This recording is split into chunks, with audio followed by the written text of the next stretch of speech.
तो चलिए आज बात करते हैं भारतीय राजनीति के उस दौर की जब मैदान में खिलाड़ी तो कई थे लेकिन खेल पर कब्जा सिर्फ एक ही टीम का था, भारतीय राष्ट्रीय कांग्रेस। ये सिर्फ चुनाव जीतने की कहानी नहीं है, ये कहानी है उस सिस्टम की जिसे कांग्रेस सिस्टम कहा गया, जिसने दशकों तक भारत की राजनीति की दिशा तय की। जरा सोचिए, एक देश जो अभी अभी आजाद हुआ है, जहां गरीबी है, करोड़ों लोग पढ़ लिख नहीं सकते, और वो देश दुनिया का सबसे बड़ा चुनाव कराने जा रहा है। तो जब भारत ने अपने पहले आम चुनाव का ऐलान किया ना, तो दुनिया भर के लोगों ने इससे पता क्या कहा? इतिहास का सबसे बड़ा जुआ। क्या ये जुआ कामयाब हो पाता? तो सवाल यही उठता है कि भाई दुनिया के सबसे बड़े लोकतंत्र में जहां इतनी सारी पार्टियां थीं, इतने सारे विचार थे, वहां एक ही पार्टी कांग्रेस इतने लंबे समय तक राज कैसे करती रही? आइए इसी राजनीतिक पहेली को परत दर परत सुलझाते हैं। तो आज की हमारी पड़ताल में हम लोकतंत्र की पहली सुबह से शुरू करेंगे। देखेंगे कि वो पहला चुनाव कितना बड़ा चैलेंज था। फिर समझेंगे कि कांग्रेस सिस्टम आखिर था क्या, उसकी ताकत का राज क्या था, उसे पहली चुनौती कहां मिली और उस दौर में विपक्ष की भूमिका क्या थी। तो कहानी शुरू होती है भारत की आजादी के साथ। उस समय दुनिया के कई नए नवेले देश तानाशाही और मिलिट्री रूल की तरफ जा रहे थे, लेकिन भारत ने एक बहुत ही मुश्किल रास्ता चुना, लोकतंत्र का रास्ता। हमारे जो संस्थापक नेता थे ना, उनका मानना था कि राजनीति कोई प्रॉब्लम नहीं बल्कि सॉल्यूशन है। उन्हें पूरा यकीन था कि भारत जैसे देश को, जहां इतनी भाषाएं, इतने धर्म, इतने अलग अलग तरह के लोग रहते हैं, उसे सिर्फ और सिर्फ लोकतंत्र ही एक साथ जोड़कर रख सकता है। और बस इसी भरोसे के साथ देश अपने पहले आम चुनाव की तैयारी में लग गया।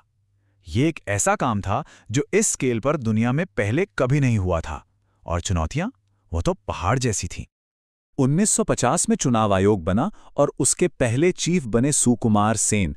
उनके सामने एक नामुमकिन सा काम था।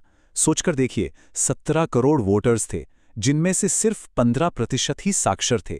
पूरे देश की कॉन्स्टिट्यूएंसी बनानी थी और सबसे बड़ा काम हर एक वोटर का नाम लिस्ट में दर्ज करना था। वाकई ये किसी महायज्ञ से कम नहीं था। अब जरा इस नंबर पे गौर कीजिए, 40 लाख। ये कोई छोटा मोटा आंकड़ा नहीं है। ये नंबर उस चुनाव की एक बहुत ही अनोखी और सामाजिक चुनौती को दिखाता है।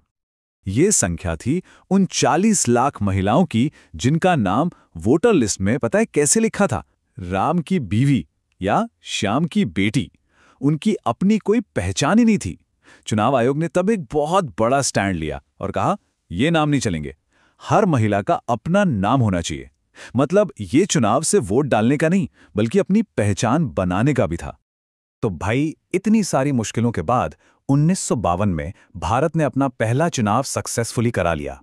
और यहीं से शुरू हुआ वो दौर जिसे एक्सपर्ट्स कहते हैं कांग्रेस सिस्टम। एक ऐसा सिस्टम जिसमें कांग्रेस ही सत्ता थी और एक तरह से कांग्रेस ही विपक्ष भी। और नतीजे तो हैरान करने वाले थे। 1952 में कांग्रेस ने 489 में से 364 सीटें जीती, मतलब एक तरफा जीत। और ये सिलसिला रुका नहीं।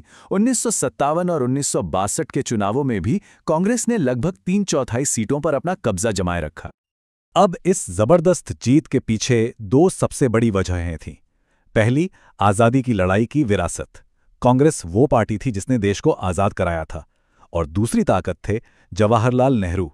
उनका करिश्मा ऐसा था कि पूरा देश उन पर भरोसा करता था। लेकिन कहानी में एक बड़ा दिलचस्प ट्विस्ट है।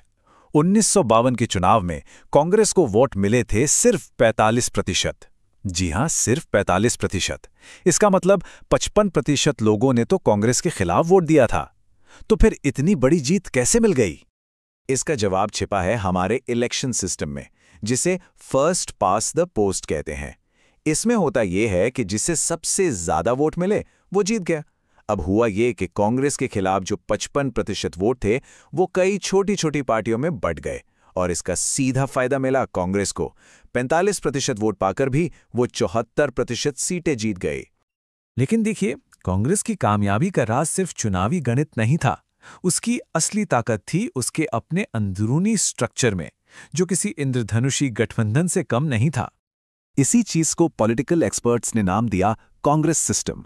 मतलब एक ऐसा अनोखा सिस्टम जहां कांग्रेस ही रूलिंग पार्टी थी और उसके अंदर जो अलग अलग गुट थे वो एक तरह से विपक्ष का काम करते थे। असली लगाई बाहर की पार्टियों से कम, पार्टी के अंदर ज्यादा थी। कांग्रेस एक इंद्रधनुष की तरह थी, जिसमें हर रंग समाया हुआ था। इसमें अमीर उद्योगपति भी थे तो गरीब किसान भी, वामपंथी सोच वाले भी थे तो रूढ़िवादी विचारधारा वाले भी, सब एक ही छाते के नीचे थे। और हाँ, ये बात समझना बहुत जरूरी है कि ये चीन या क्यूबा जैसा वन पार्टी रूल यानी तानाशाही नहीं थी। ये एक लोकतंत्र के अंदर हुआ था, जहां बाकी पार्टियों को भी चुनाव लड़ने की पूरी आज़ादी थी। फर्क सिर्फ ये था कि वो कांग्रेस के सामने टिक नहीं पा रही थीं। लेकिन ऐसा नहीं था कि कांग्रेस के इस किले को कोई चुनौती नहीं दे सकता था। बहुत जल्द इस किले में पहली दरार पड़ी, और वो भी दक्षिण भारत के एक छोटे से राज्य में। साल था 1957 और केरल ने इतिहास बना दिया। वहां कम्युनिस्ट पार्टी ने चुनाव जीतकर सरकार बना ली। ये दुनिया की पहली ऐसी कम्युनिस्ट सरकार थी जो बैलेट बॉक्स के जरिए यानी चुनाव जीतकर सत्ता में आई थी।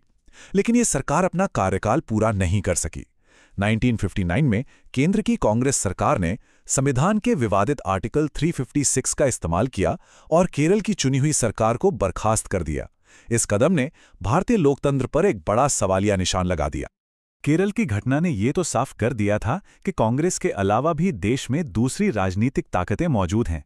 भले ही उस दौर का विपक्ष बहुत कमजोर था, लेकिन लोकतंत्र को जिंदा रखने के लिए उसकी भूमिका बहुत अहम थी। उस वक्त विपक्ष में 3 बड़ी आवाजें थीं। एक थी सोशलिस्ट पार्टी, जो बराबरी और समाजवाद की बात करती थी। दूसरी थी कम्युनिस्ट पार्टी, जो किसानों और मजदूरों के हक के लिए लड़ती थी। और तीसरी थी भारतीय जनसंघ, जिसकी विचारधारा एक देश, एक संस्कृति, एक राष्ट्र पर आधारित थी और जिसकी जड़ें आरएसएस से जुड़ी थीं। अब भले ही संसद में इनकी संख्या बहुत कम थी, लेकिन इनकी मौजूदगी बहुत जरूरी थी। ये कांग्रेस की नीतियों की आलोचना करते थे, सरकार पर एक तरह का चेक रखते थे, और सबसे बड़ी बात, ये देश को हमेशा याद दिलाते थे कि लोकतंत्र में सत्ताधारी दल के अलावा एक विकल्प हमेशा मौजूद होता है।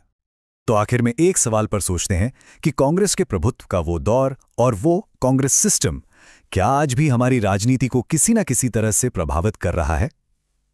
आज जब हम गठबंधन की राजनीति देखते हैं या राष्ट्रीय और क्षेत्रीय पार्टियों के बीच की खींचतान देखते हैं, तो क्या उसमें उस पुराने दौर की कोई परछाई नजर आती है? सोचिएगा जरूर।